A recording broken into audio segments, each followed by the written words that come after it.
Cette semaine, dans le balado, on sent une présence, on bâtit une œuvre architecturale et on tente d'obtenir nos papiers de réfugiés. Et bienvenue à mon ciné balado en compagnie de Patrick Marleau et Jean-François Breton. Salut Jeff! Salut. C'est la 13e prise. Non, c'est pas vrai. Oui. C'est une blague pour nous deux, finalement. Donc, ça fait une grosse journée, ça. Déjà, ce qu'on verra dans l'histoire de Solomon n'obtient pas ses papiers de citoyenneté qu'il veut. Effectivement. C'est à l'horaire d'un des films, à l'image plutôt d'un des films de cette semaine. Ça va être un long menu, mais on va essayer d'y aller assez vite quand même parce qu'il y a énormément de présence. Ouais, on va essayer de ne pas être obligé de mettre un entracte. Je m'en allais là. Ouais. Ah, voilà. Donc, t'as spoilé mon gag. Bon, c'est pas grave. Ouais. Mais quand même des trucs très intéressants, dont évidemment un film très attendu pour peut-être les plus purs cinéphiles dans la tradition du mot. Quand on va commencer en nouvelle avec les Oscars, tout est dans tout cette semaine en parlant du brutalisme, justement. Oui, tout à fait. Avais-tu d'autres nouvelles avant d'attaquer cette grande annonce? Ouais, OK, allons-y rapidement. Juste mentionner quand même, ça nous arrive toujours quand on enregistre le balado, puis finalement, une nouvelle qui tombe pas longtemps après. Oui, c'est vrai. Puis là, en plus, on avait enregistré jeudi, juste pour faire exprès la semaine dernière, vu que j'étais à l'étranger la semaine dernière. Donc, quand même, juste saluer la disparition d'un des grands du cinéma, David Lynch, qui est décédé jeudi dernier à l'âge de 78 ans quand même. Un gros morceau. Même moi, je suis pas un grand fan, là, je dois avouer. Puis j'ai pas tout vu.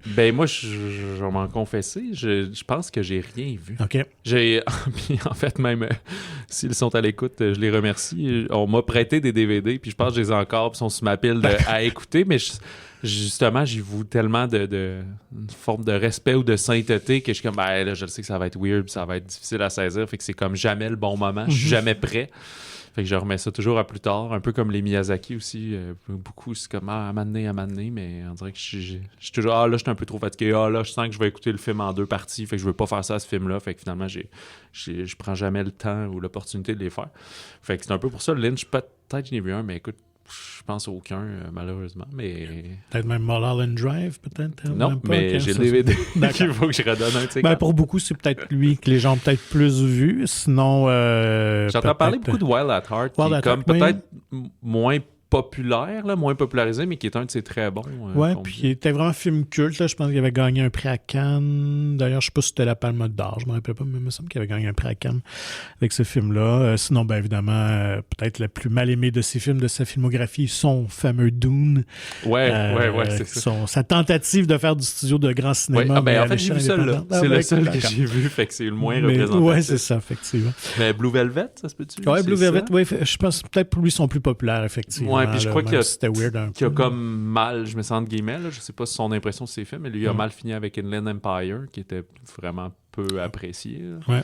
Non, mais c'est un personnage énigmatique. Là. Oui. Lui qui répondait, il haïssait ça, et je le comprends, c'est que déjà il fait des films plus étranges, puis un peu plus insaisissables, puis il détestait se faire poser des questions de « Ouais, mais qu'est-ce que ça veut dire? Puis peux-tu nous expliquer ça? » Puis tout, puis il était comme « Non. » Pose-moi d'autres questions, mais c'est ça, non. Je veux qu'il y ait un succès populaire, par exemple, qu'on a moins tendance à l'associer parce qu'il a fait un peu de télévision.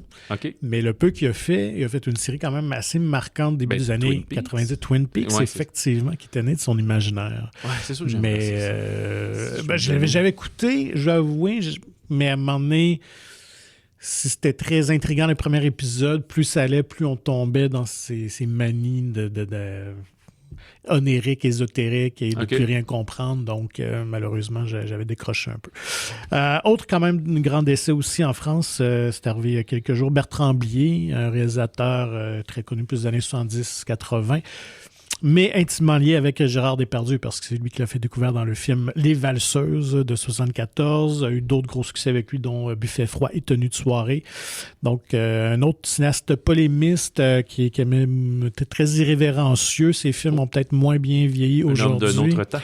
Oui, tout à fait. Donc, Miu Miu aussi était beaucoup dans ses films. Alors, quand même, pour les cinéphiles du cinéma français, c'est quand même un grand morceau qui a quitté aussi, qui a marqué évidemment la culture populaire française. Sinon, annonce d'un projet, je pense qu'il pourrait peut-être être assez intéressant, en tout cas pour ceux qui aiment la littérature. Un best-seller va être porté à l'écran français. Le roman a changé l'eau des fleurs de Valérie Perrin, qui date de quelques années, mais qui est rendu comme à 2-3 millions d'exemplaires vendus dans le monde. C'est Jean-Pierre Jeunet qui va porter le film à l'écran quand même. Donc, un nom assez prestigieux derrière ça. Et c'est vraiment un phénomène littéraire. Là. Ici au Québec aussi, là, c'est une des autrices qui vend beaucoup, donc à suivre. Puis est-ce que c'est juste, mettons, achat des droits ou on confirme qu'on va en tournage bientôt? Oui, non, je pense que ça se tourne au printemps pour une sortie peut-être fin 2025 en France, je ne sais pas, sinon 2026 au Québec. Puis j'ai oublié de noter la prémisse, je voulais aller faire, donc je ne peux pas vous raconter c'est quoi l'histoire. C'est pas grave. Alors donc, est-ce que oui. Je me trompe, puis là peut-être que, tu sais, j'ai pas fait mes recherches, fait que je me demande si toi tu l'as fait.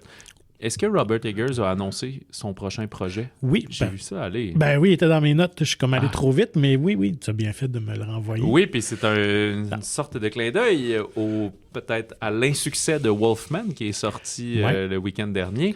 Film de loup-garou qui a un peu déçu les attentes des gens et peut-être les attentes du box-office également. Fait que lui qui sort tout droit d'un film de vampire et qui est en nomination pour 4 Oscars, je pense. Oui. Annoncé que son prochain projet serait un film de loup-garou, finalement. Ben oui.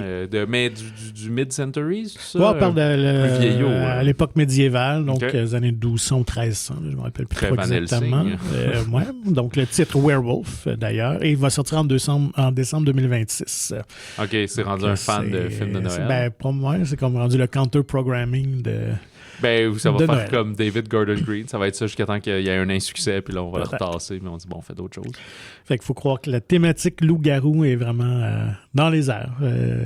Oui, écoute, moi, je viens d'apprendre toutes des nouvelles sur la magie. Là. Ça n'a vraiment pas rapport au cinéma, mais tu sais, le côté sorcière, magie, là, que c'est encore actuel. Là. J'ai appris c'est quoi de l'eau de lune, puis toutes ces affaires-là. Là, c'est comme, je sais pas, dans l'air du temps, ça revient. Là, cette espèce de retour à la nature et d'un peu la forme de magie blanche, là, sans faire des croix au sol puis des incantations. Ben, mais les juste réseaux comme sociaux ont reparti, redonné gain à tout ça, comme le tarot et tous ces arts divinatoires.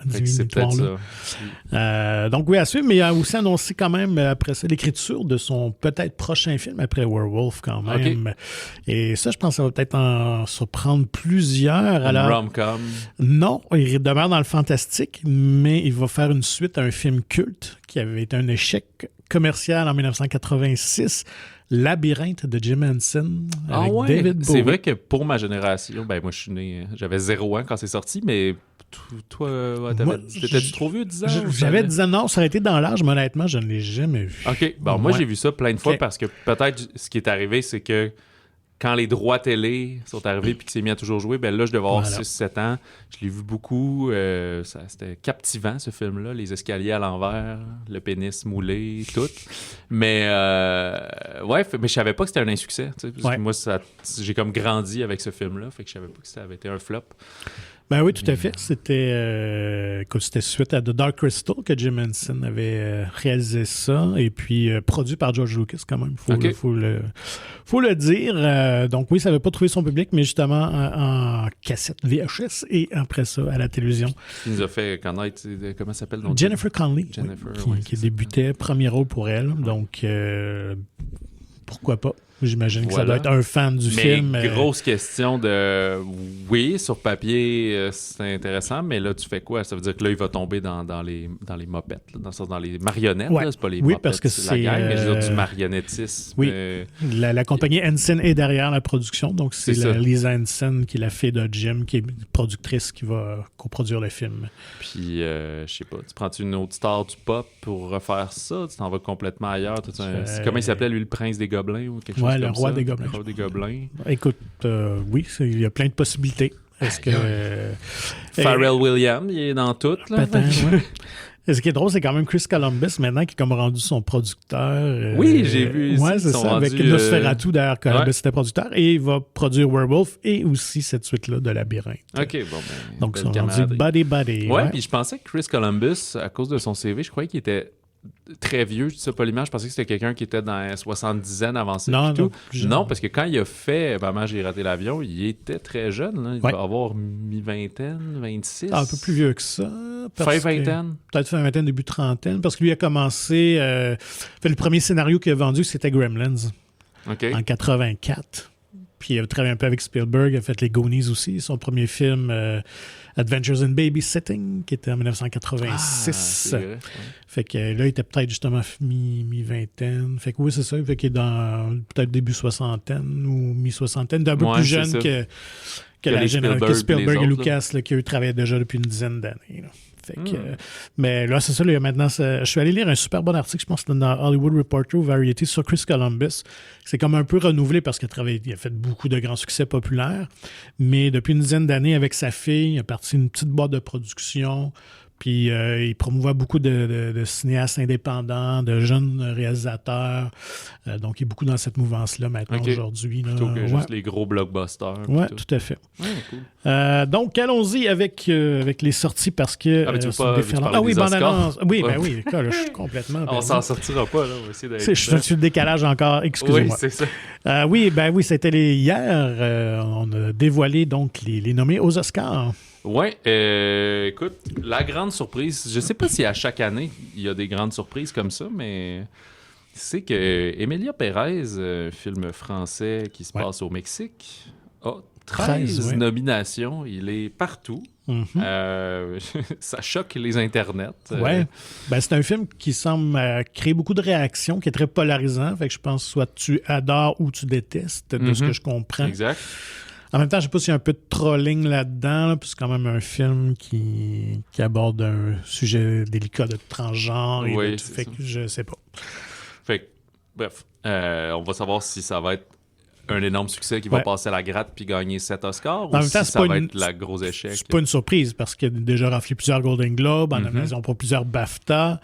Là, je sais pas s'il rentre dans la catégorie des Césars, on verra bien. Ouais, c'est pas encore. Non, ça s'en vient. Mais je peux pas croire qu'il serait pas nommé partout à ce moment-là. C'est une production française. Ouais, c'est ça. Mais vu que c'est un film de plateforme, je connais pas leur. Mais on verra bien. Ouais, c'est ça. En fait, c'est que je crois que c'est ça. Si mon souvenir est bon, c'est que Netflix a acheté pour la distribution, mais c'est pas les producteurs. C'est pas les producteurs. Fait que bref, à suivre. Donc oui, fait que c'est ça. Alors normalement, il devrait. Suivi par Brutalist, qui a 10 nominations, et Wicked aussi, qui en a également 10. Wicked, que je trouve ça drôle parce qu'il y a... c'est quoi ça? C'est sorti en novembre. Il me semble encore au mois d'octobre. Tout le monde n'était pas sûr. Ça va-tu être bon? Ça va-tu être un navet? Je pense qu'aux États-Unis, il était très attendu puisque le musical a un grand succès et tout. Mais tout le monde retenait leur souffle, surtout Hollywood, là, parce qu'il y avait beaucoup d'argent investi avec une suite qui s'en vient, avec la deuxième partie. Donc, Universal jouait très gros là-dessus. Mais Brutalist, c'est comme une surprise aussi parce que je pense que personne n'attendait ce film-là dans le décor. Non, c'est ça, parce que c'est un film indépendant, finalement. C'est pas ceux qu'on attend pendant plusieurs mois. Là. Écoute, j'ai pas tout noté en nombre, mais on voit beaucoup de Complete Unknown, Conclave. Il y a Substance, évidemment, qui est là un peu partout. Dune, un peu déçu quand même. 4 nominations. 4 ou 5. Là, mais n'a pas celle de meilleure réalisation pour Denis Villeneuve. Fait qu'il est dans meilleur film, direction artistique, son, effet visuel. Il peut même pas être en musique parce qu'Hans Zimmer, il y a une trop grande proportion des chansons qui étaient déjà dans le premier, donc il n'y a pas assez de nouvelles chansons originales. Fait que, c'est ça. Un petit peu tannant pour Denis. Alors qu'au premier, qui avait eu plein de nominations, on disait, on sentait que c'était comme, l'œuvre est inachevée, on te récompensera à la fin. Puis là, quand c'est à la fin, c'est comme, non. Fait que là, ça ramène au fameux débat de, est-ce que c'est une bonne chose de sortir tes films en mars puis en avril, ou tu devrais tout le temps tout garder en tant que distributeur pour octobre, novembre, puis charger le calendrier encore plus pour que tu sois dans la tête des votants. Mais là, à un moment donné, sinon, le cinéma, ça peut pas être des flops à l'année longue puis arriver avec des valeurs plus sûres. Puis en même temps, il n'y a aucune valeur sûre. On peut en parler pour 5 septembre, par exemple, September 5, qui semblait être un concurrent, buzz, un gros nom à la conclave de genre, OK, on veut tout aller chercher. Puis finalement, ils ont une nomination, je pense. Meilleur scénario original. Puis je vous parlerai du film tantôt que je l'ai vu parce qu'il vient d'arriver finalement plus large en région. Mais tu sais, ça n'enlève rien en qualité du film puis au plaisir que j'ai eu à le regarder. Mais là, lui, il va un petit peu se mordre les doigts parce qu'ils l'ont retenu jusqu'à la fin d'année. Puis puis là, il se retrouve en mode de, ben là, c'est les Oscars, voulez-vous voir les films en nomination? Ah ben celui-là, tu sais, vous pouvez le laisser tomber, il y a juste une nomination, fait que c'est un peu perdant. Pour ça, voulais-tu ajouter d'autres choses? Anora aussi, qui a son lot de nominations. Vas-y. Tout à fait. Ben moi, j'allais juste voir peut-être les plus grandes surprises.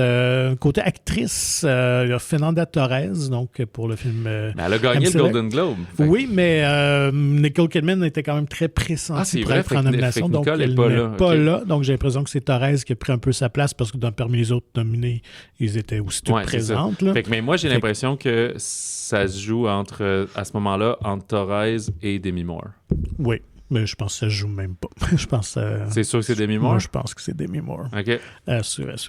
Réalisatrice, on a quand même Coralie Farja qui est en nomination. C'est que pour les femmes, c'est pas toujours facile. Donc, elle a pris peut-être la place de Denis Villeneuve. Moi, je trouve pas que c'est elle qui a pas rapport. Je trouve que c'est James Mangold qui a pas rapport. Je trouve que A Complete Unknown, très sympathique, biopic sur Bob Dylan et tout, mais ça se démarque pas. Non, c'est ça, vraiment rien de complètement incroyable. Puis tu sais, Denis Villeneuve, c'est sûr, je peux pas mettre complètement de côté la partisanerie du fait qu'il est québécois, qu'il s'est rendu là. Ouais.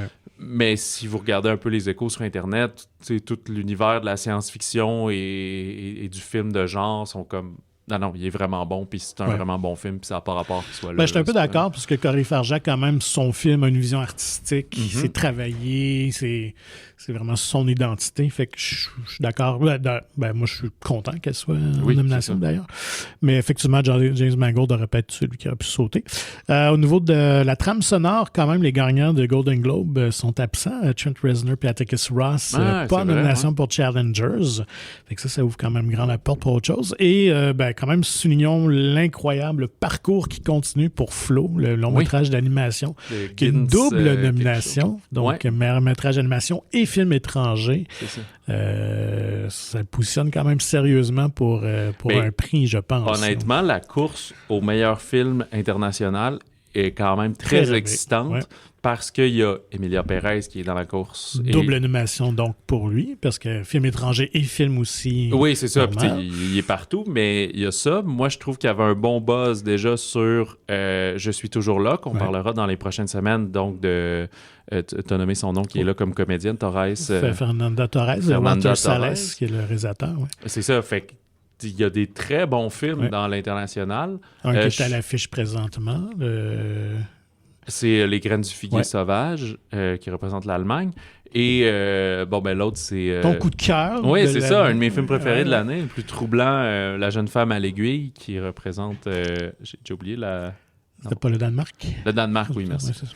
Je pense pas que c'est lui qui a le plus gros buzz avec, mais c'est quand même très flatteur d'être là et tout. Mais il y a des années où on dirait que c'est des sure shots. Tout a l'air d'être pas mal. On en reparlera plus tard de nos prédictions. Là. Pas mal sûr que ça va être Pérez, le fait qu'il y a autant de nominations, mais il pourrait avoir, ça pourrait être un des autres qui gagne, puis ce serait pas choquant. Non, tout à fait. C'est très relevé là, comme compétition cette année. Mais Flo se place bien pour le meilleur film d'animation, ça c'est certain, puisqu'il le gagne dans presque tous les compétitions et festivals. Et c'est le fun, il y a des années que c'est genre 5 films américains de DreamWorks puis de Pixar, là. Fait que là, il y a quand même Inside Out 2, mais je pense pas que c'est lui le majoritaire du fait que c'est une suite et tout. Mémoire d'un escargot aussi. Il avait été moins vu par les votants, mais il a gagné... c'était pas lui, d'ailleurs, qui avait gagné à Annecy, justement. Non, c'est près de 2 années de suite que ce n'est pas un film américain qui remporte l'animation. C'était qui l'an dernier? C'était Miyazaki. Ah oui, c'est vrai, c'est ça. Donc, ça va choquer l'industrie Puis l'autre américaine. de mémoire, c'est le Robot sauvage aussi, qui a été très, très apprécié. Mais c'est surtout... Chris Sanders est comme... nommé tout le temps, mais je pense qu'il n'a jamais gagné parce qu'il arrivait souvent avec les How to Train Your Dragon puis il se faisait coiffer par un Pixar. Fait que je pense qu'il est à sa 4e nomination. Il y a Wallace and Gromit aussi quand même, il faut jamais sous-estimer qui est comme, je pense, à 99 sur Rotten Tomatoes. J'ai pas vu. Ils disent que c'est le meilleur Wallace and Gromit, fait que j'ai pas vu non plus. Je vais juste terminer brièvement en notant les 10 films donc en nomination, si jamais vous voulez compléter votre liste à temps. Merci. Donc, il y a Anora, évidemment, Brutalist, Complete Unknown, Conclave, Dune Part 2, Emilia Pérez, I'm Still Here, qui n'a pas encore pris l'affiche ici, Nickel Boys non plus. Ça c'est toujours, comme à chaque année l'espèce de film qui sort de nulle part puis qui n'est pas vraiment une grosse sortie, en tout cas, du moins pas au Québec. Non, puis pourtant, c'est un film que les critiques sont dithyrambiques, adapté d'un best-seller qui avait gagné, je pense que c'était le prix Pulitzer ou Booker, en tout cas un prix très prestigieux littéraire, de Substance, et j'arrive pas à lire mon dernier, c'est con. Wicked. Ah ben oui, Wicked. Ouais, c'est ça, j'étais en ordre alphabétique. Il y a Sing Sing aussi qui est dans les déceptions, c'est-à-dire qu'il y a meilleur acteur, puis scénario adaptation, ouais.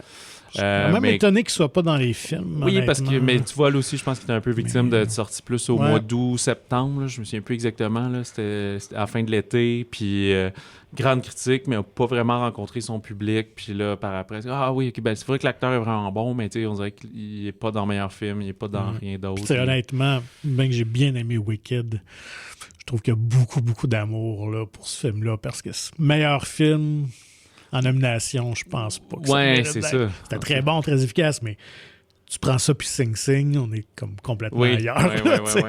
Enfin, bref. Mais tu sais, en même temps, si Wicked gagne meilleur film, ça va peut-être tellement redonner de popularité aux Oscars, mais pour du monde qui va être peut-être dans juste une forme de bandwagon, là, mais je sais que le prix n'est pas décidé pour la résultante de ce que ça va donner. Là. C'est juste après, le monde vote pour c'est quoi leur film. Bref. Mais s'il touche autant le public, est-ce que les gens de 2000 votants, eux aussi, vont être touchés par « Ah, Wicked, c'est vraiment bon. » Puis, c'est la question que je me pose parce que si on parle de la nouveauté qui prend l'affiche, lui qui a un très, très bon buzz, c'est pas un film typique d'Oscar. Le Brutaliste? De Brutalist. Ce que ça peut rappeler, c'est peut-être il danse avec les loups, là, d'une certaine façon. Là, mais même il danse avec les loups, c'est vrai que c'était très sentimental. Oui, c'est raison. Je pensais juste aux 3 heures. C'est ça. Moi, je parle pas de durée, mais vraiment, c'est un film très intellectuel, de Brutalist.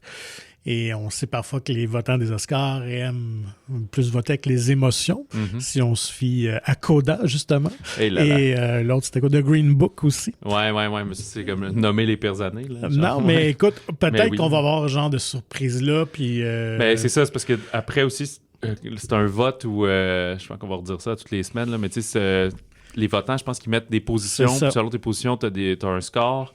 Alors, tu dis pas juste lequel tu mets en premier, fait que des Anora, des Brutalistes et Substance, puis même Dune, peuvent diviser le vote, un peu comme des élections. Là, sont plus polarisants, c'est des films de genre, ils vont pas faire l'unanimité.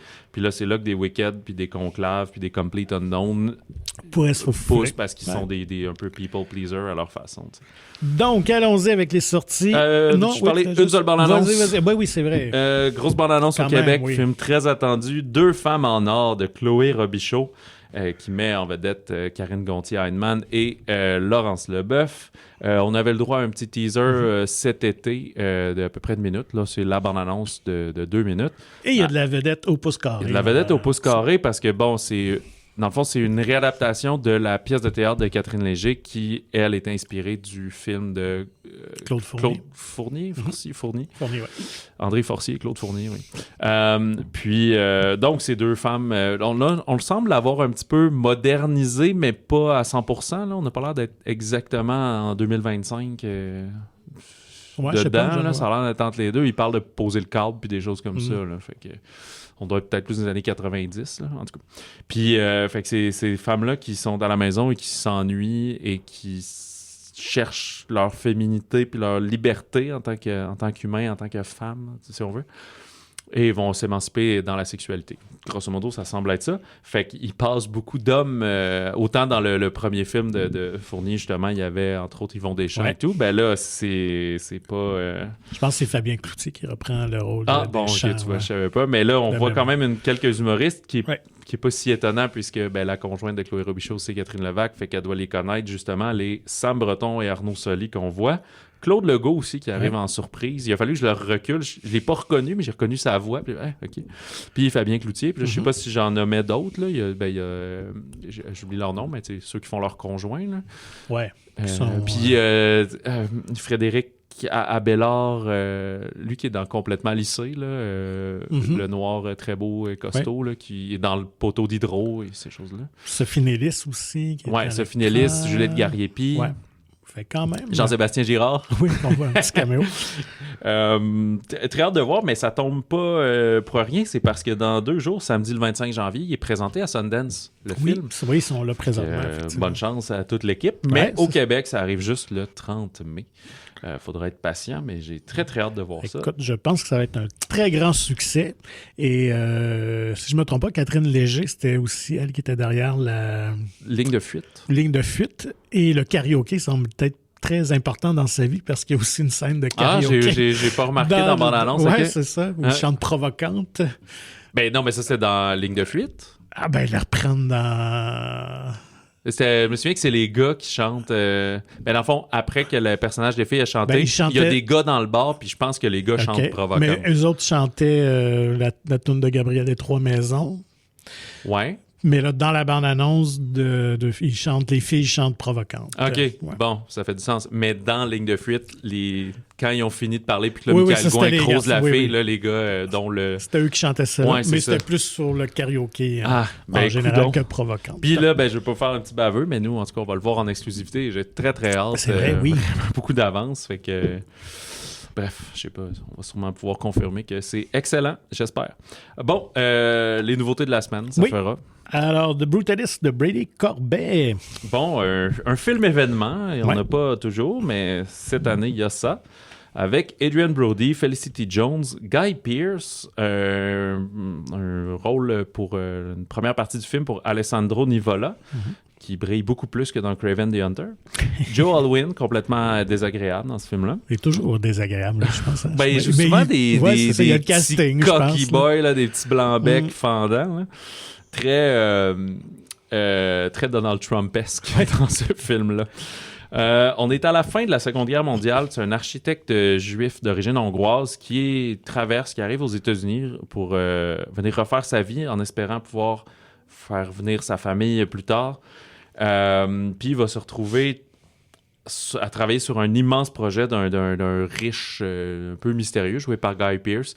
Puis il va être un peu sous le joug de ses mœurs et ses états de crise et on fait le projet, on arrête le projet dans une espèce de truc démesuré.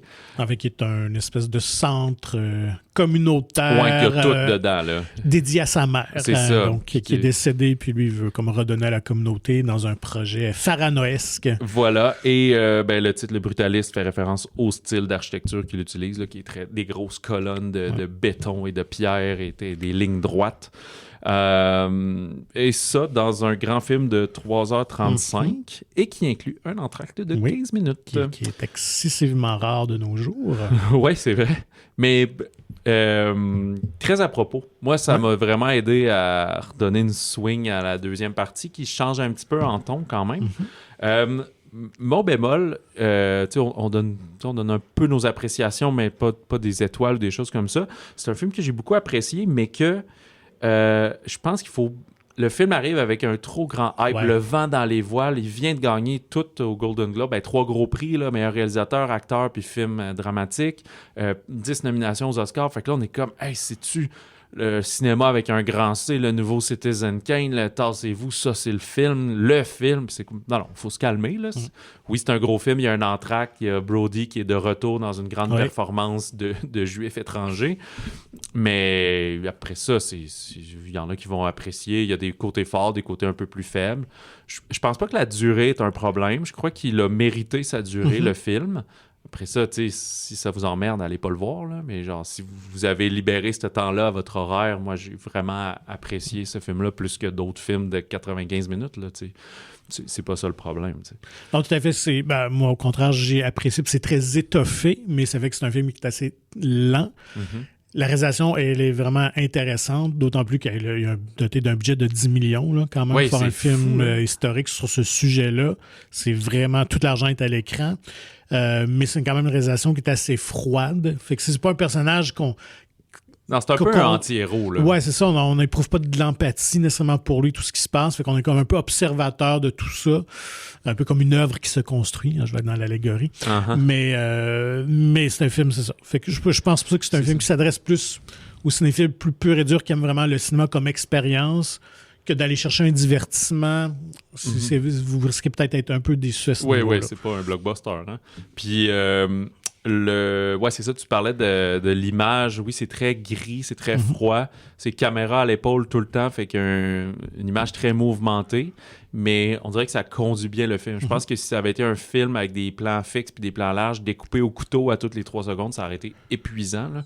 Fait que là, c'est plus des genres de longues prises. Là, le temps que les gens discutent dans des maisons puis des manoirs pas de bon sens. Puis... c'est un film vraiment d'écriture à dialogue. D'ailleurs, les comédiens sont tous très bons. Adrien Brody, écoute, je pense qu'on peut lui donner tout de suite l'Oscar. Là. C'est vraiment un retour en force incroyable. Il y a une petite polémique là, sur son accent étranger qui a été corrigé par intelligence artificielle. Et là, tout le milieu du cinéma, je sais pas c'est quoi mon opinion là-dessus exactement, mais est allergique à l'intelligence artificielle. Ouais. Fait que... de ce qu'on sait, c'est qu'en fait, il y a des parties en voix off de narration où son personnage et celui de Felicity Jones qui joue sa femme s'échangent des lettres, où c'est vraiment lu donc en hongrois. Et juste pour essayer de améliorer un petit peu plus les accents, donc ça a été utilisé pour ça. Ah, c'est ça. Je pensais que c'était tout le temps. Non. Okay. Donc, c'est pas quand ils parlent en anglais, c'est quand ils parlent en hongrois. C'est quand ils vont lire ces lettres-là. Donc, l'émotion est là, l'intention est là, c'est juste pour... ce qu'ils voulaient vraiment, c'est que les personnes d'Hongrie ne décèlent pas d'accent comme tel. Là. Fait que, est-ce que c'était nécessaire ou pas rendu là? Mais oui, c'est sûr que tout ce qui touche à ce sujet-là, maintenant, c'est... Mais je pense pas que ça va créer assez de controverses pour enlever l'Oscar pour Adrien Brody. J'ai quelques fun facts quand même assez intéressants. Oui. En fait, Brady Corbet a débuté comme acteur, ce que je ne savais pas. Ah, okay. Au milieu des années 2000, il avait joué dans quelques films. C'est seulement son 3e film comme réalisateur. Fait qu'il faut saluer qu'il a vraiment un talent, puis une audace quand même, parce que de faire un film de 3h30 sur un architecte émigré... Ouais, la mise en marché. C'est comme... C'est ça. Fait que bravo. C'est A24 qui produisent? Je sais que c'est distribué aux États-Unis. Non, ils distribuent. Ça a été vraiment financé indépendamment par une petite boîte de New-Yorkaise. Par Chris Columbus. Ouais. Non. Et puis, en fait, le film devait débuter, le tournage en 2020, avait été arrêté à cause de la COVID, mais on avait un tout autre casting. À l'origine. Ryan Reynolds. Non, quand même pas. On avait Joel Edgerton à la place de Adrien Brody. OK, ouais. On avait Marion Cotillard au lieu de Felicity Jones. OK. Et on avait Sebastian Stan au lieu de Joe Alwyn, quand même. Ah ouais, OK. Ouais. Eh bien, c'est drôle en plus que je dise que son personnage ressemble un peu à Trump alors que Stan a dû être occupé à aller faire The Apprentice. Fait que peut-être que l'autre aurait pu le faire à sa place. Puis donc, finalement, il y a tellement de reports dans les tournages et dans les dates que là, finalement, les autres ont tous eu d'autres obligations. Mais Joel Edgerton, je ne suis pas certain. Je pense que Brody rajoute une touche... Le problème de Edgerton, c'est peut-être sa force et sa faiblesse, c'est qu'il essaie beaucoup entre le blockbuster puis le film d'auteur, mais il y a une shape de film d'action, par contre. Ouais, c'est ça. Il est extrêmement en forme, il est musclé, il s'occupe de lui puis tout. Fait qu'après, voir les scènes en bedaine avec son 6-pack, ça n'aurait pas marché. Peut-être qu'il aurait subi une transformation, il aurait peut-être accepté de dangereusement perdre 25 livres comme ils font souvent. Là. Mais aussi, je sais pas trop... Mais il n'a pas la même gueule. Ouais, non, c'est ça. Brody amène avec son visage élancé, mince, brisé un peu, là, tu sens le poids quand même. C'est ça. Il y a même un enjeu avec son nez cassé au début puis tout. Puis en tout cas, je veux pas que ça revienne contre moi, mais je trouve ça drôle qu'il ait un très grand nez au milieu de son visage, un visage assez long, et que finalement, il fait du brutalisme, il fait des grandes formes longues, massives, qui sont là dans le décor, tu sais. Fait que, je sais pas, c'est drôle un peu. Fait que, t'avais-tu d'autres fun facts? Non, c'est ça. Je veux dire, Brutaliste, tu sais, c'est définitivement le film à voir si vous êtes dans la course aux Oscars, vous voulez suivre qu'est-ce qui se passe. Je pense que ça va être quand même dans les films qu'on va se souvenir de l'année 2024-25.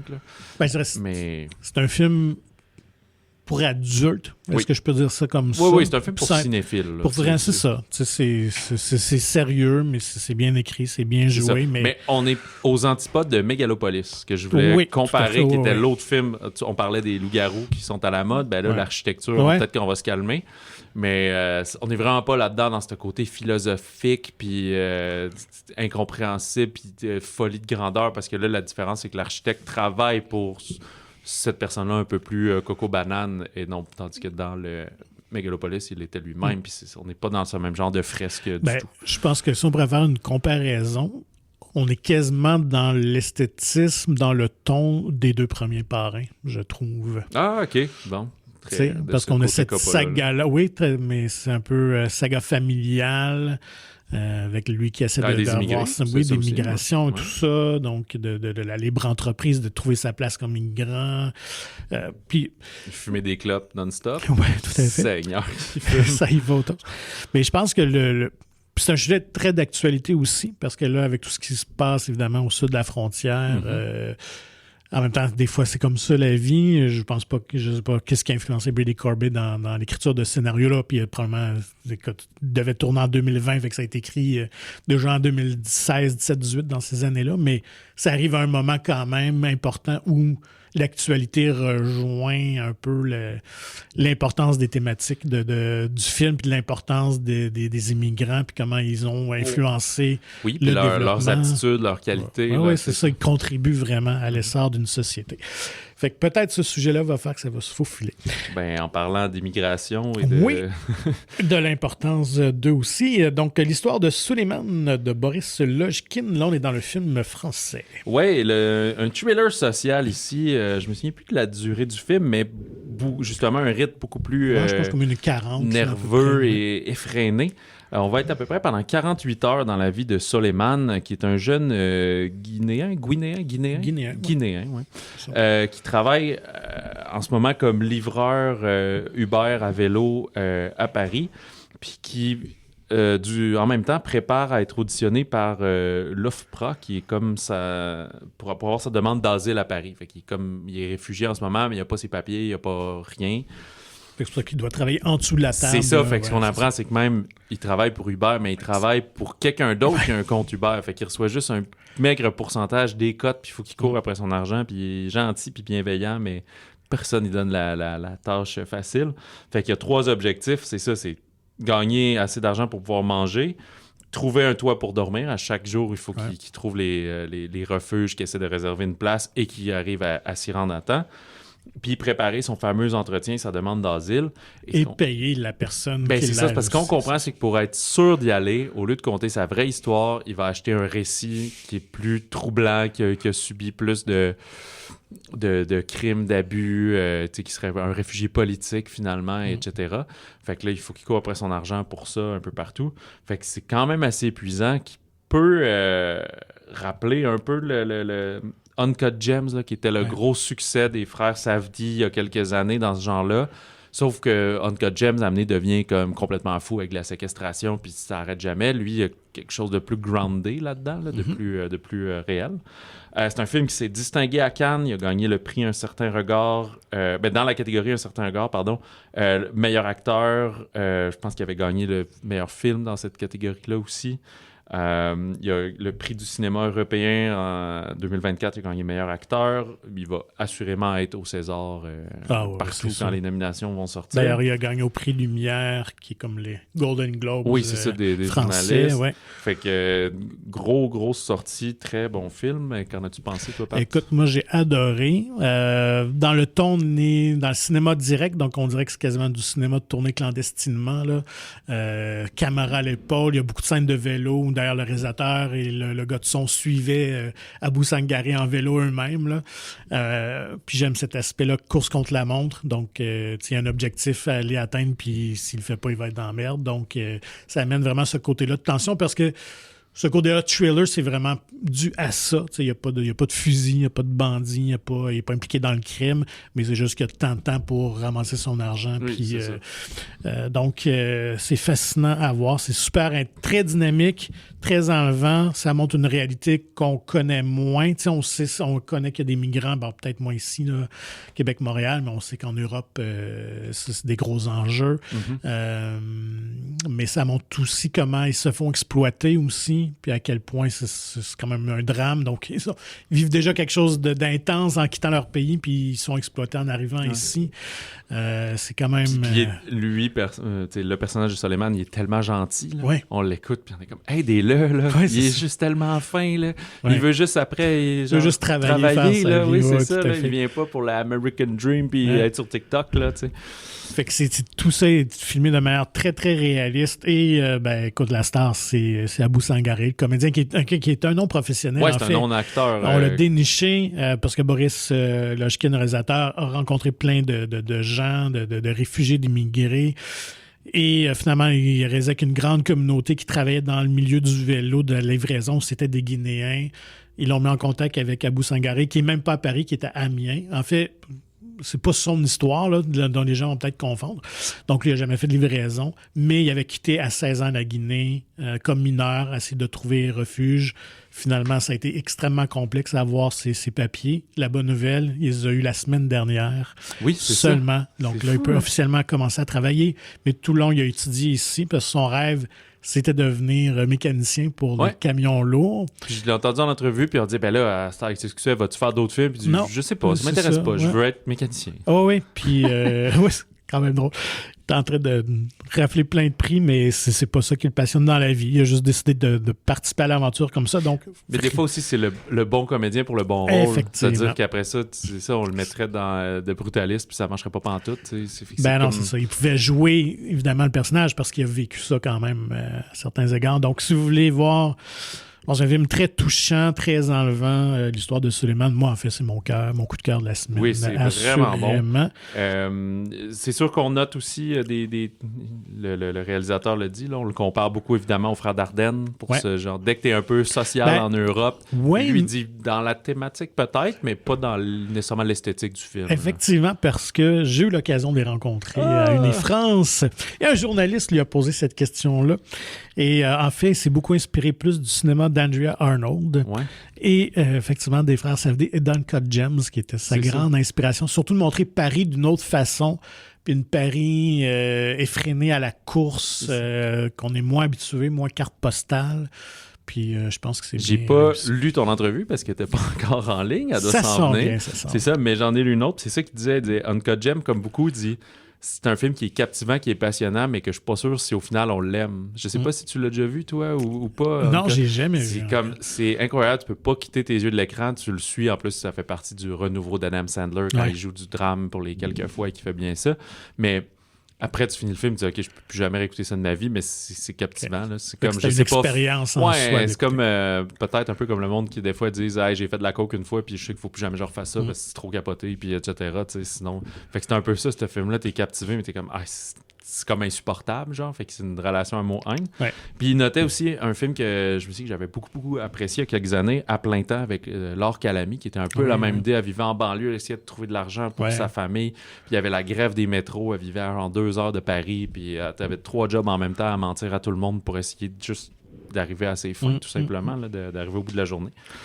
Voilà. Allons dans un autre ton très tu vas aller où? J'ai déjà oublié. Oui, on va aller dans le plus contemplatif, peut-être, avec Presence de Steven Soderbergh. Oui, c'est ça. Le Soderbergh, qui, si je me trompe pas, est à la retraite et fait très mal ça parce qu'il va sortir... il sort ce film-là, il en sort un autre dans 2 mois. Alors, écoute, c'est peut-être ça. Finalement, il fait les films qu'il veut, quand il veut.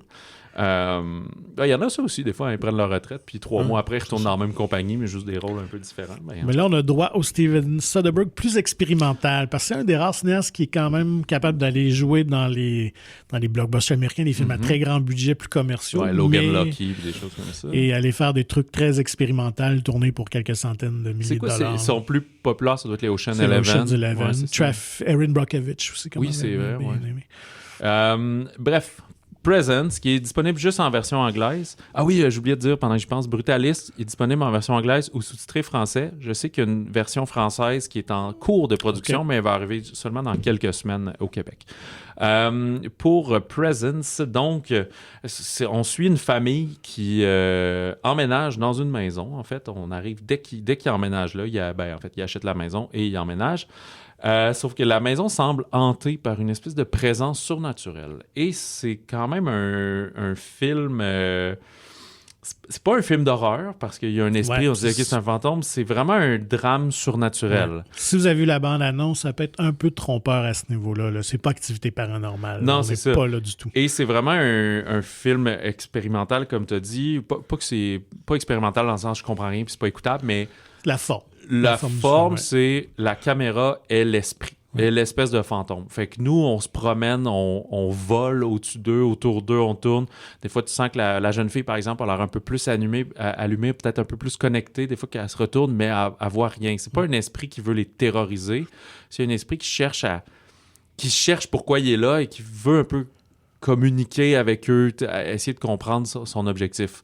Pas aussi weird que A Ghost Story il y a quelques années, par exemple, là, où la scène de manger une tarte puis des affaires comme ça. Il faut souligner que l'expérimentation, il y a plus de sa réalisation à Soderbergh, où c'est de longs plans séquences racontés sous forme d'ellipse.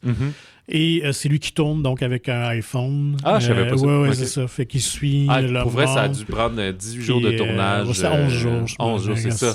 Fait que c'est ce genre de production-là, ça sonne. Et ce qui est drôle, c'est que scénarisé par David Koepp, qui est comme un des grands scénaristes de Jurassic Park, puis qui d'ailleurs va retourner dans la version de cet été, Rebirth, le premier Mission Impossible, de Panic Room, Spider-Man. Il a travaillé avec tellement de grands réalisateurs. Et y avait-tu déjà travaillé avec Soderbergh? Oui, et en fait, leur association est née récemment sur un film de plateforme qui s'appelle Kimi, un film d'action. Qui a vraiment été tourné pendant la pandémie, très pandémique. Puis il y avait aussi un peu cette vibe-là, filmé avec des cellulaires puis tout. Là. Donc, j'imagine Présence, c'est un prolongement de ça. Puis Coop scénarise également Black Bag qui s'en vient au mois de mars. Fait c'est que, ça. Voilà. Et qu'est-ce que je voulais dire avec ça? Que c'est ça. Fait qu'on va un peu suivre cette famille-là. Qu'est-ce que l'esprit veut faire? Qu'est-ce qui va se passer? Moi, j'ai trouvé ça quand même très captivant comme film. J'étais vraiment... j'ai vu du monde qui a vraiment pas aimé parce que c'est une proposition singulière. Mais moi, je sais pas, j'ai trouvé ça super intéressant. Écoute, après, est-ce qu'on est en adéquation avec la fin? On vous laissera découvrir, mais j'ai pas perdu mon temps. Il y a Lucy Liu quand même qui joue la mère de famille, qui est peut-être la personne la plus connue du casting. Ouais. Mais la jeune ado est très bonne. Je pense que c'est une jeune Canadienne là, qui vient un peu de la télé. Puis, non, tu sais, il réussit dans un film très minimaliste à capter notre intérêt parce qu'on veut savoir, OK, ça s'en va où, qu'est-ce qui va se passer, puis sans tomber dans les clichés non plus. Là, fait que, mais encore là, un film pas pour tout le monde. Non, c'est ça. C'est plus une sortie un peu plus nichée. Oui, allons-y avec comme un fantôme qui se niche dans le coin d'un garde-robe. Un autre film qui se voulait un peu plus grand public, mais encore là, qui peut surprendre. Je pense que ça va être mieux de mettre en garde. C'est Saint-Exupéry de Pablo Agüero. Oui, un biopic que j'apprécie parce que c'est ça, on n'est pas sur toute la vie de Antoine de Saint-Exupéry. Oui, j'avais un blanc, c'était Alexandre. Antoine de Saint-Exupéry. Mais on se concentre sur l'année 1930. En Argentine, il travaille... Saint-Exupéry, c'est tellement bizarre parce que dans le fond, c'est un pilote d'avion, poète. Oui, c'est ça. Et auteur, c'est ça. On l'associe avec Le Petit Prince, mais il est tellement plus que ça. C'est ça. Mais moi, ce qui me mélangeait, c'est qu'à un moment donné, dans l'histoire, pas dans le film, mais dans l'histoire avec un grand H, je me disais, sais-tu que c'est pas un pilote d'avion, puis c'est un auteur, mais il a écrit des livres où il est pilote, puis on mélange, puis c'est comme, non, c'est un pilote que son hobby, c'est d'avoir écrit genre un des livres les plus populaires pour la jeunesse et tout. Fait que, en 1930, il travaille comme pilote pour livrer le courrier. Puis, un peu comme les chemins de fer, il essaie il essaie de rivaliser avec les chemins de fer en créant des nouveaux chemins. Mais tu sais, l'aviation est là où elle est en 1930. Fait que les choses sont plus compliquées qu'aujourd'hui. Fait que son but, c'est de survoler la cordillère des Andes, qui est genre à 6000 mètres d'altitude, puis leurs petits avions ne peuvent pas faire ça. Et ce qui va arriver, c'est que son pote, Henri Guillaumet, va entreprendre cette première expédition-là et va disparaître. Alors lui, Syntex va commencer à trouver des moyens pour partir à sa recherche de son meilleur ami, aidé par la femme de celui-ci. Alors Syntex est joué par Louis Garrel, son ami Henri Guillaumet, qui est aussi une personne réelle. Tout ça était inspiré de faits réels. Joué par Vincent Cassel, et c'est l'Allemande Diane Kruger qui joue Noël Guillaumet, donc la femme du personnage de Cassel. C'est un film qui se fait un peu virevolter, si je peux me permettre, parce que autant il y a des vraies images de la cordillère des Andes qu'on a dû filmer par drone ou par hélicoptère, je sais pas, mais après il y a beaucoup d'effets numériques qui ont pris la stratégie de mettre comme des écrans qui recréent cette atmosphère-là, fait que je pense que c'est très volontaire de ne pas avoir voulu créer une espèce de fond vert ultra réaliste, mais plutôt quelque chose d'un peu onirique dans cette façon lorsqu'il vole. Et aussi, je pense pas que c'est un film qui a coûté 70 millions d'euros. Là. Je crois que... Je pense qu'il a coûté quand même assez cher. Ah ouais, parce que je suis allé lire. Ouais, c'est ça. mais c'est très voulu. Donc, il y a une approche très conte. Fait qu'on n'est pas dans la biographie standard, même dans la façon de raconter. Tu le dis, on est dans le rêve, dans l'onirisme, parce que tout au long de son parcours, d'essayer d'aller trouver son ami, il croise des éléments des éléments qui vont inspirer Le Petit Prince et tout ça. Mais cette partie-là de l'histoire, elle est tirée de son récit Terre des Hommes, qui était un best-seller mondial. En fait, c'est ce qui l'a fait connaître avant même Le Petit Prince. Terre des Hommes. Donc, si ça vous intéresse d'en connaître un peu plus, vous pourrez aller lire ça. Ce qui est singulier, c'est que Pablo Agüero est argentin, demeurait dans le village où Saint-Exupéry passait, donc très connecté par son histoire, ses racines à Saint-Exupéry. Le seul livre qu'il avait à la maison, c'était Le Petit Prince. Donc, il était comme tout destiné. C'est un projet de passion. Vraiment. C'est un grand passionné de Saint-Exupéry. Donc, il tenait à rendre hommage au personnage, mais avec l'enrobage un peu des films des années 20, des années 30. Il disait vraiment son inspiration, c'était Georges Méliès. Fait qu'il est beaucoup dans ce type-là d'histoire. Fait que ça peut être un peu déroutant. C'est quand même intéressant. Il y a des choses... même visuellement, c'est intéressant à voir, mais il y a comme un décalage de ton qu'on est peut-être aujourd'hui, en 2025, moins habitué à voir. Donc, sachez-le, si jamais vous décidez d'aller le voir, là, puis vous allez voir votre tante, votre mère plus âgée, des fois, quand on va aller voir un film Saint-Exupéry, c'est peut-être pas tout à fait ça. Là. Ben, tu vois, moi, ça m'a fait l'effet inverse du brutaliste, c'est-à-dire que quand j'ai vu Saint-Ex, je pensais que ça serait vraiment pas bon. Parce que je voyais des critiques en France, il y a eu de la misère. Il est sorti pendant les fêtes, puis il y a eu de la misère à tirer son épingle du jeu. Fait que je m'attendais au pire, puis j'ai fait « Ah, mais non, j'ai apprécié mon visionnement et tout. » J'aimais justement ce côté-là de « Ben, c'est pas de sa naissance à sa mort. On le pogne dans les 30, mais il est mort jeune, Saint-Ex, qui aime l'avion, périt par l'avion. » Même chose pour son ami Guillaumet. D'ailleurs, un peu fun fact, si tu me permets, c'est plus une cocasserie, c'est que dans la vraie vie, à ce moment-là, les gars, ils ont plus comme 30, 28 puis 30 ans. Même Guillaumet est plus jeune. Il est plus expérimenté en aviation, mais il est plus jeune que Saint-Ex. Mais les comédiens, Garrel, il a 40 ans, il est comme 10 ans plus vieux. Cassel est 30 ans plus vieux que son personnage parce qu'il a 58. Puis Kruger a à peu près 48 ans. Là, j'ai pas trouvé son personnage avec quel âge, mais on imagine qu'elle avait le même âge ou plus jeune que son mari, ce qui est souvent le cas. Fait qu'on est tous un bon 10 à 30 ans plus vieux. Mais c'est des faces qu'on connaît, rendu là, c'est pas grave, t'apprécies l'histoire, là, ça change rien de savoir. C'était d'ailleurs voulu d'Agüero qui disait qu'il voulait des archétypes, représenter des archétypes au cinéma dans son histoire. Et c'est en plein ça. Fait qu'il voulait pas que Garrel joue Saint-Exupéry, mais que Garrel soit lui-même en Saint-Exupéry. Et même chose pour Cassel, qui est le héros typique français et tout ça. Donc, d'ailleurs, j'ai aussi la chance de rencontrer Pablo Agüero. Alors, vous pourrez en savoir un petit peu plus aussi sur... grosse rédaction à faire cette semaine. Dans les prochaines semaines, si ça vous intéresse d'en connaître plus sur les coulisses de production, il y a beaucoup d'entretiens qui s'en viennent en lien avec les films français. Donc, fait que voilà, pour Saint-Exupéry. J'ai d'autres films à aborder. Et restons dans les airs. Je vais te parler du film d'action Flight Risk, Vol à haut risque, de Mel Gibson. C'est pas lui qui a écrit, mais c'est lui qui réalise ce film, qui a joué dans d'innombrables films d'action quand même, et qui en a réalisé quelques-uns quand même à sa façon. Braveheart, Hacksaw Ridge, Apocalypto. Ouais, puis il avait joué dans un film d'action, un film avec d'aventure avec des avions qui était Air America. Je sais pas si tu te rappelles de ça, avec Robert Downey Jr., je pense 90 dans ces années-là. Bon, voilà. C'est une agente du gouvernement, une Marshal, pas Air Marshal, mais juste une Marshal, qui capture, qui met la main sur son informateur pour faire tomber un gros gars de la mafia, qui doit prendre, sont au fond de l'Alaska, fait que là, ils prennent un petit Cessna là, avec un pilote pour retourner sur la terre ferme, si on veut, là, retourner sur le Main America, parce que les Américains oublient souvent qu'ils possèdent l'Alaska. Parenthèse politique. Et finalement, ils vont découvrir assez rapidement que le pilote, c'est pas l'homme qui le croit, puis c'est plutôt un tueur à gages engagé pour faire tuer tout le monde et pour pas que ce comptable-là parle. Il y a principalement 3 comédiens. Donc, Mark Wahlberg qui joue ce pilote, donc un méchant. C'est arrivé à l'occasion, mais pas très souvent récemment, qui jouait les bad guys et même les bald guys dans ce cas-là. Il a trafiqué son look un petit peu. Oui, c'est comme rasé le devant, là, comme s'il y a une couronne de cheveux. Michelle Dockery qui joue la policière et Topher Grace, ancienne vedette de la 70 Show, qui joue ce comptable-là un petit peu nerveux et tout. Bon casting pour ça. Ouais. C'est vraiment un trailer d'action. Moi, ça me rappelait un peu Cliffhanger, justement, des époques Stallone. Je pense à Cliffhanger parce que c'est beaucoup dans la glace et tout, là, quoi qu'ils sont dans l'avion, mais vu qu'ils survolent des contrées froides et autres.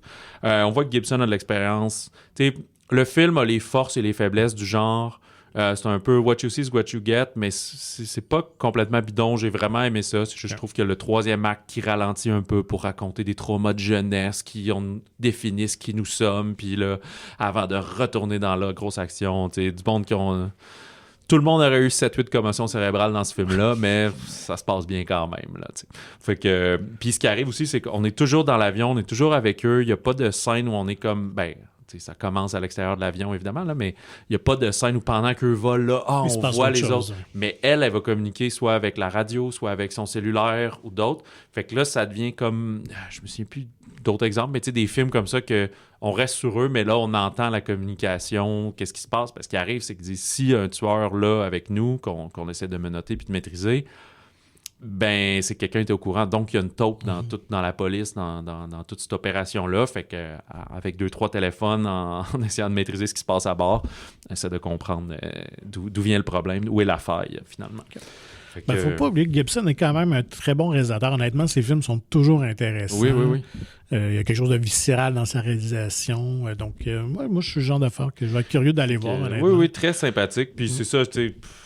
En plus, je trouve que souvent les films d'action, ils sont envoyés beaucoup direct sur plateforme. Je trouve que quand il y en a un, c'est Lionsgate ici qui produit. Quand il y en a un au cinéma, ben j'aime bien ça. Ça me rappelle, tu sais, j'ai grandi vraiment avec justement ces films-là des années 90, un peu plus les années 80. Mais tu sais, on est moins dans le muscle era. Il y a personne qui se retrouve en bedaine à être huileux puis à flasher ses muscles. Là, mais des films de coups de poing puis de balles dans la jambe que tu fais « Ah, mais tu es encore là finalement. » Jusqu'au moment où là, ça soit... pratique pour le scénario que là tu t'évanouisses ou etc. On va décider quand tu auras perdu trop de sang. Là. C'est pas la réalité qui va en faire ainsi. Autre thriller, mais plus réaliste et on retourne sur la Terre finalement. September 5 septembre de Tim Feldbaum, film qu'on attendait depuis quelques semaines. Il a pris l'affiche très limitée avant les fêtes. On pensait qu'au Québec, il arriverait il y a une semaine ou deux. Et voilà. Fait que là, il arrive finalement, je pense qu'il était à Montréal avant, mais là, il arrive plus largement au Québec, donc en ce 24 janvier. On est dans le fond aux Jeux olympiques de 1972 à Munich, en Allemagne, et on suit l'équipe de la chaîne ABC qui couvre le sport. Et c'est comme une des premières fois qu'il y a de la télévision directe comme ça pour les Olympiques. Et il va y avoir l'historique et terrible prise d'otage des athlètes israéliens par des terroristes palestiniens, les Black September, le mouvement Black September.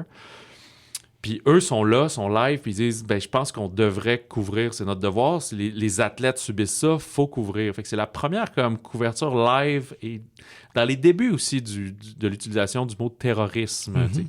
Fait qu'il y a cette couverture-là. Fait que c'est un film qui est très rapide. Ça dure 95 minutes, 1h35, puis ça inclut le générique. Fait que mettons 1h30, c'est un peu du procédural puis du technique. Fait que oui, on est un peu sur la mise en onde ces choses-là, mais il n'arrive pas trop de problèmes de genre « Ah non, il y a du givre sur l'antenne. » On n'est pas là-dedans parce qu'on se fie sur les faits réels, si on veut, qui s'est produit à ce moment-là. Fait qu'on n'a pas ajouté trop de faux enjeux. Les enjeux, il y a des enjeux éthiques. Là. Si quelqu'un, OK, on les filme, là, mais si quelqu'un gunne, on peut-tu mettre ça à la télé, là, une assassination live? Dans ces années-là, c'est comme, ça. Puis il y a aussi la vérification d'informations. Ça, c'est très d'actualité, avant de dire qu'est-ce qui se passe, on est-tu certain?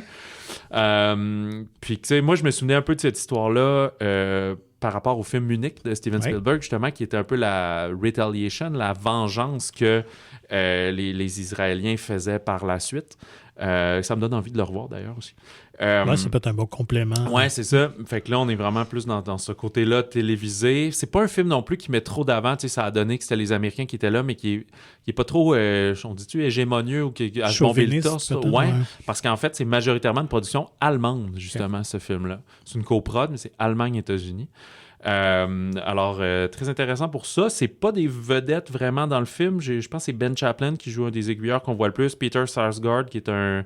Es-tu dans famille avec... Ouais, c'est un des fils à Stellan Skarsgård, mais es-tu avec Alexander, puis Bill Skarsgård, puis tout? Il est plus cousin? Je pense qu'il est cousin. Parce qu'il est vraiment plus vieux qu'eux, là. Qui joue l'espèce de chef d'antenne, fait que c'est lui qui prend les grosses décisions. Léonie Benesch, qu'on avait découvert dans la salle des profs l'an dernier, qui était en nomination meilleur film international pour l'Allemagne, qui joue justement le rôle de elle travaille pour ABC, mais dans le fond, le temps de ce contrat-là, c'est une Allemande qui fait la traduction pour eux, fait qu'elle devient bien utile quand ils captent des messages radio de police allemande, puis ils veulent savoir qu'est-ce qui se dit. Super bon film à écouter. Il a remporté plusieurs prix de justement meilleur montage et il est en nomination Independent Spirit Award, comme on dit comme on a dit précédemment, aux Oscars, juste scénario original, mais quand même. C'est ça, une espèce de thriller historique très captivant que j'ai apprécié beaucoup.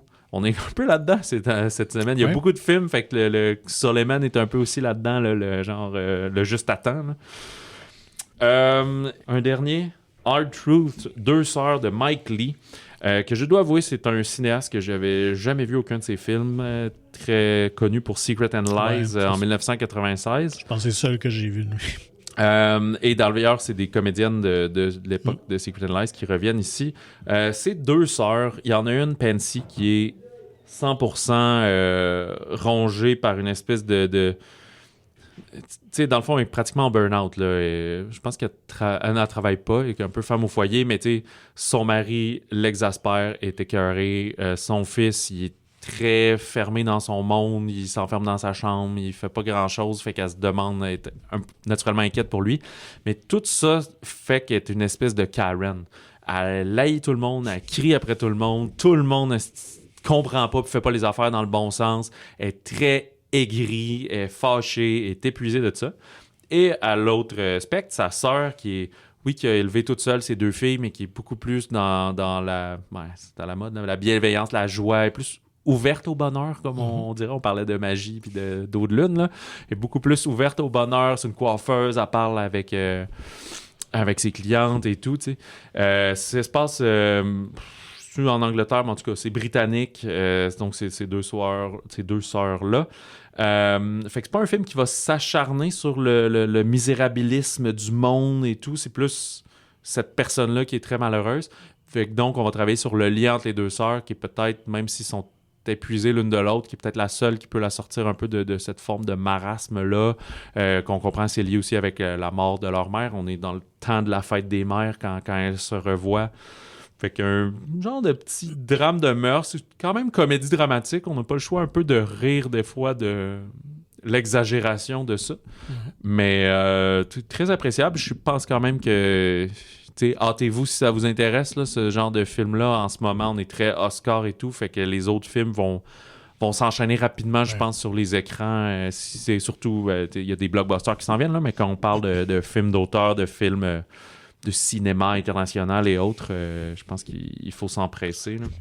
Ouais, c'est assez pour cette semaine. Il y a peut-être d'autres sorties encore plus limitées. Là, on est vraiment dans une grosse période de films. La semaine prochaine, entre autres, on parlait de blockbuster pour enfants, Super Chien, Dogman de comment il s'appelle? Pikey? Dave Pilkey. Dave Pilkey, c'est ça, Captain Underpants et tout.